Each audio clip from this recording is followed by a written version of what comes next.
Battle of Fort Sumter, Road to Civil War, the first shot that shook a nation. Let's rewind to the birth of the United States, where our founding fathers penned some of the most famous words in American history. All men are created equal. But even then, it wasn't quite as simple as it sounded. Thomas Jefferson, the author of the Declaration of Independence, included a passionate condemnation of slavery in an early draft. But Southern delegates, fearful of losing the support of Southern states, insisted that it be cut.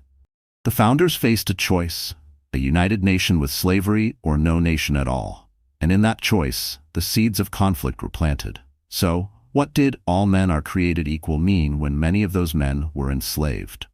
The contradiction was glaring, and it would haunt the nation's conscience for generations. It would take decades and a bloody war to reconcile America's ideals of liberty and democracy with the institution of slavery. After independence, the founders hammered out a constitution that divided power between the states and the federal government. The federal government could oversee matters that impacted the nation as a whole, but states were given rights to manage their own affairs. But of course, the devil was in the details, particularly the power of the president and the reach of federal law. And as America expanded, the question loomed larger. Should the federal government have the power to regulate slavery in the new territories? In the North, cities were bustling with industry. Factories popped up, producing textiles, iron, and machinery, and small family farms were common. The North was the land of the bustling port, the railroad, and the immigrant workforce. Industrialization was pushing it into modernity, one smokestack at a time. Down south, however, it was a different story. Rich soil and a warmer climate meant perfect conditions for large plantations growing cotton, tobacco, and sugar. The plantations thrived on slave labor, and cotton in particular became king. Enter Eli Whitney and his 1793 invention, the cotton gin, which transformed the Southern economy. This simple machine could clean cotton 50 times faster than by hand. Southern plantations exploded in production, and with that growth came an explosion in the demand for enslaved people. With the cotton gin, Southern agriculture wasn't just profitable, it was essential to the economy. It was an empire built on the backs of enslaved black people, and every new cotton plantation became another reason the South fought to keep slavery alive. The North didn't see eye to eye with the South on this. An abolitionist movement began to stir, led by fiery reformers who called for the immediate end of slavery. William Lloyd Garrison's The Liberator, Frederick Douglass's eloquent speeches, and Harriet Beecher Stowe's novel, Uncle Tom's Cabin, brought the brutal realities of slavery to the public eye. Stowe's book, in particular, hit like a thunderbolt, making the horrors of slavery tangible and deeply personal. Abolitionists wanted a nation where all men are created equal actually meant something. But for every abolitionist pamphlet, there was a Southern rebuttal about states' rights and the Southern way of life. In 1819, the nation faced a new test when Missouri requested admission to the Union as a slave state. At the time, there were 11 free states and 11 slave states, meaning the Senate was perfectly balanced on the issue of slavery. Missouri's admission would upset that balance. Congress struck a deal known as the Missouri Compromise of 1820. Missouri would enter as a slave state, but Maine, which split off from Massachusetts, would join as a free state, and they drew an imaginary line at 3630 latitude. Slavery would be prohibited in new states north of that line. It was a temporary solution to a problem that couldn't be ignored forever. Each time a new state was added, the nation held its breath, wondering if it would disrupt the fragile balance. Texas, with its vast lands and Southern identity, declared independence from Mexico in 1836 and joined the U.S. as a slave state in 1845. But Texas wasn't alone. There was an entire western frontier to think about. And it was rich in land. The Mexican-American War, 1846 to 1848, gave the U.S. territories that included California and New Mexico. California, bursting with gold rush dreams, applied for statehood in 1850 as a free state. The Compromise of 1850 admitted California as free, while New Mexico and Utah were left to decide for themselves through popular sovereignty. But the Fugitive Slave Act, also part of this compromise, required northern states to return escaped enslaved people. a law deeply resented in the North and ignored by many. Enter Senator Stephen Douglas of Illinois, who wanted a railroad across the continent and saw opportunity in the land of Kansas and Nebraska. The territories, however, were above the Missouri Compromise line, meaning they should be free. But Douglas proposed a bold and risky solution: the Kansas-Nebraska Act of 1854, which allowed settlers in each territory to vote on whether they'd allow slavery, essentially repealing the Missouri Compromise. And vote they did, sometimes with guns. Bleeding Kansas was a violent clash as pro- and anti-slavery settlers flooded the territory, vying for control. One of the most infamous figures was John Brown, a radical abolitionist who saw himself as an avenger of the enslaved. Brown and his sons led a nighttime raid on pro-slavery settlers, killing 5 men with swords in what became known as the Pottawatomie Massacre. This bloodshed was just the beginning of Kansas's spiral into chaos, and Bleeding Kansas became a symbol of the growing divide. By the late 1850s, America was a powder keg. Harriet Beecher Stowe's Uncle Tom's Cabin had exposed the brutalities of slavery, shifting Northern opinion even further against the institution. Meanwhile, Southerners were becoming more defensive, viewing any attempt to limit slavery as an attack on their way of life. The issue of slavery in new territories only made it clearer: the nation could not survive half slave and half free.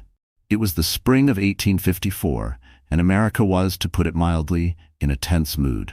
Picture a family gathering where half the relatives refuse to even look at the other half, and you've got the general vibe. The issue at the center? Slavery. Northern states wanted it gone, or at least stopped from spreading, while Southern states argued it was essential for their way of life. That year, a new political party emerged from the stew of discontent, an odd mix of abolitionists, former Whigs, and Free Soil advocates who were fed up with the slave power that dominated Congress. They called themselves the Republican Party, and their goal was simple: stop the spread of slavery westward. Among these Republicans was an Illinois lawyer named Abraham Lincoln, a lanky man with a quick wit, a tall hat, and a sincere belief in justice. Born in a rough Kentucky log cabin in 1809, Lincoln lost his mother as a young boy and had almost no formal education. But Lincoln, ever the self-made man, taught himself to read, eventually working his way up from farm laborer to a respected lawyer. A man of dry humor, he once joked, "I don't think much of a man who is not wiser today than he was yesterday." His journey into politics wasn't easy, though. He faced setbacks, failed business ventures, and personal tragedies. But through it all, Lincoln sharpened his skills as a storyteller and debater, which eventually put him on a national stage. Lincoln's rise coincided with some of the nation's most intense arguments over slavery. In 1858, during his debates with Stephen A. Douglas, he famously declared, "A house divided against itself cannot stand." He wasn't calling for immediate abolition, mind you, but he was clear that the spread of slavery had to stop. The South was unimpressed. To them, he was a wolf in sheep's clothing, trying to nibble away at their very way of life. While Lincoln was making his name, the Senate was seeing some explosive action of its own, quite literally. Charles Sumner, a fiery Massachusetts senator, delivered a scorching speech in 1856 against pro-slavery forces in Congress. With lines like, "The harlot, slavery, has polluted the halls of Congress," he tore into his Southern colleagues.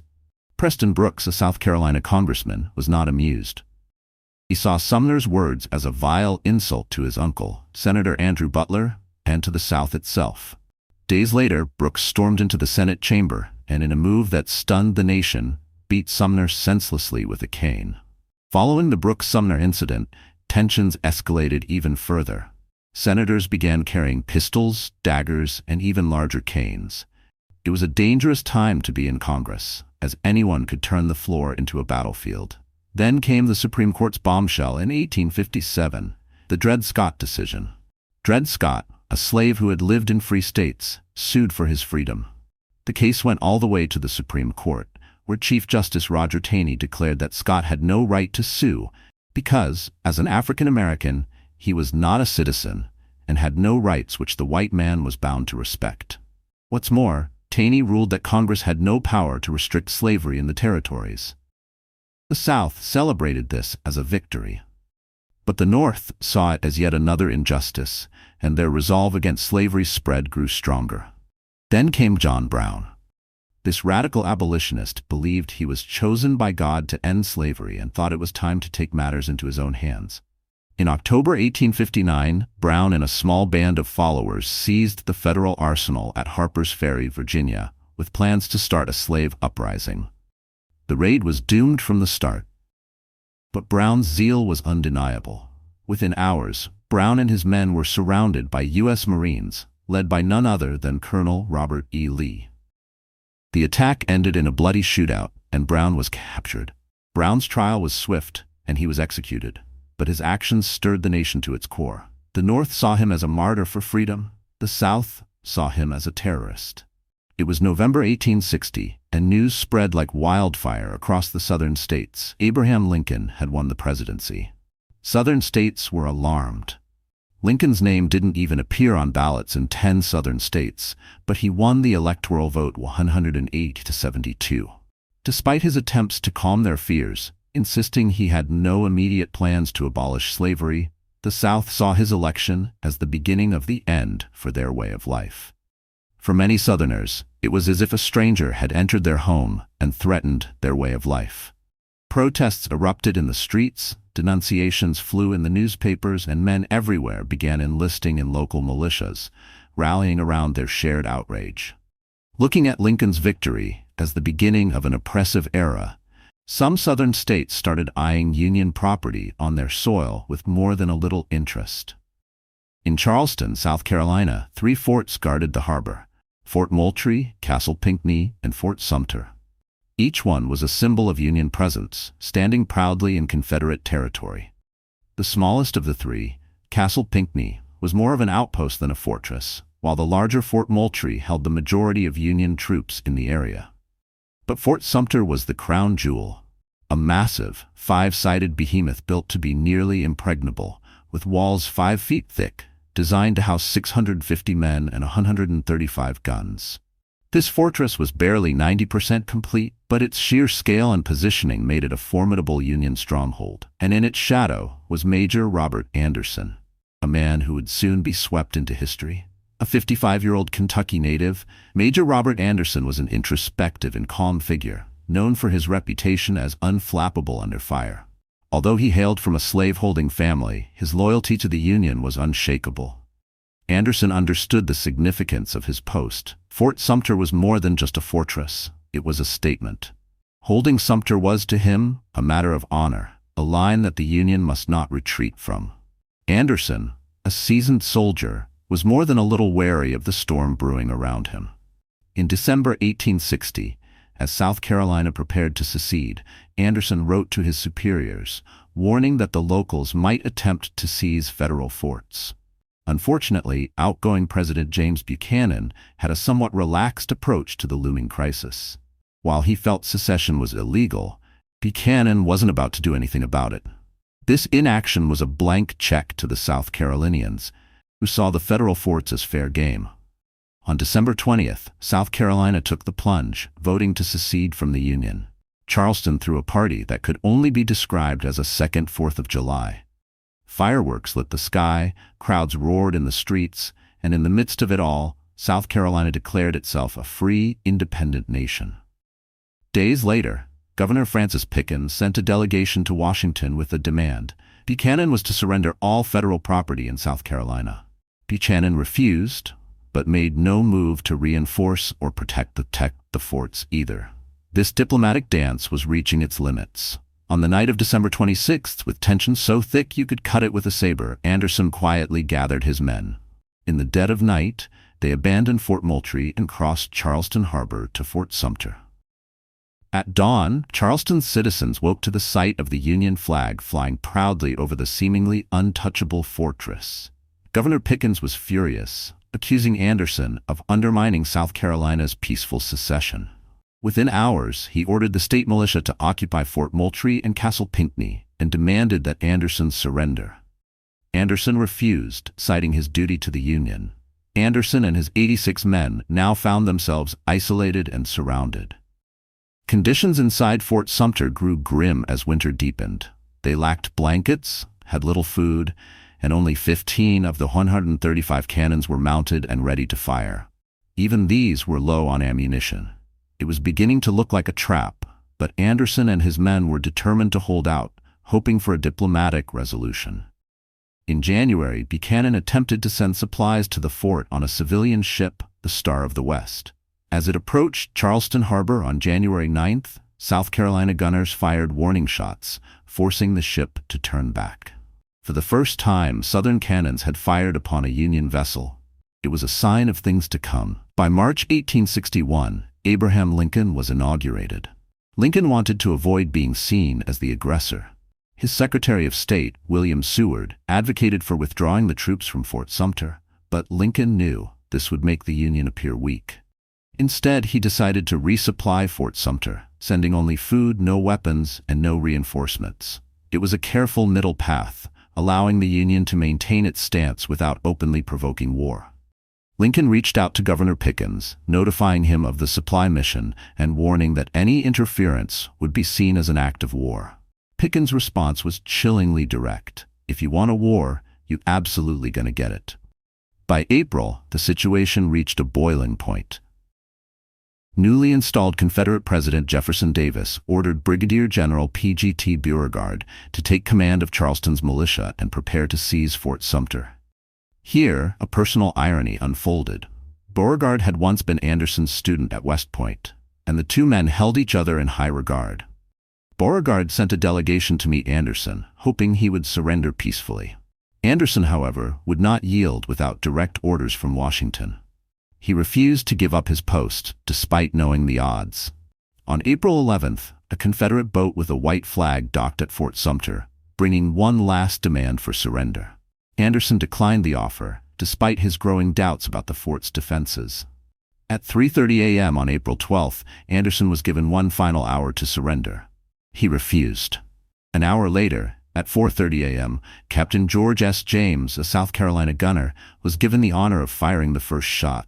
The cannonball exploded over Fort Sumter, lighting up the night sky and shattering the silence. The Civil War had begun. The Confederates unleashed a relentless bombardment, and Fort Sumter seemed to glow with fire as the barrage continued. Inside, Anderson's men scrambled under the smoke and chaos, returning fire when they could, but conserving ammunition. By 10 a.m., Anderson ordered a counterattack, aiming for maximum impact. But with so few cannons and so little powder, the Union defenders could only do so much. Charleston's residents cheered as each Confederate cannon roared, watching the battle unfold like a grand spectacle. As morning dawned on April 13th, Beauregard's forces fired incendiary shells, sparking fires that quickly raged out of control. Anderson's men fought the flames with all they had, but it was no use. When a shell ripped through the flagpole and the Union flag fell, Anderson saw no other choice. He agreed to surrender. Louis Wigfall, a Confederate officer, rode out to Fort Sumter to discuss terms. Anderson's men performed a 100-gun salute to the Union flag before lowering it, paying tribute to the cause they had tried so valiantly to defend. Tragically, one of the cannons misfired, killing Private Daniel Ho, the first Union casualty of the Civil War. Borrowing a steamboat from a Charleston businessman, Anderson and his men evacuated, leaving Fort Sumter behind as Confederate forces looked on. Many militiamen along the banks removed their hats as a gesture of respect to the departing Union soldiers. The fall of Fort Sumter electrified the North. Lincoln's call for 75,000 volunteers was answered with overwhelming enthusiasm. In the South, Fort Sumter's surrender was celebrated as a triumph, spurring more states to join the Confederate cause. The stage was set for a brutal conflict that would cost hundreds of thousands of lives, yet would eventually bring a new birth of freedom. This is the story of Fort Sumter, a tale of unbreakable duty, conflicted loyalties, and the explosive beginning of America's most devastating war. The Battle of Fort Sumter marked the beginning of 4 years of brutal conflict, where questions of loyalty, family ties, and national unity would be tested to their breaking points. As we tell more stories from this epic saga, the personal choices, political rivalries, and human costs will continue to unfold. For those drawn to the courage, heartbreak, and human drama that defined the American Civil War, subscribe to our channel and join us on this journey through America's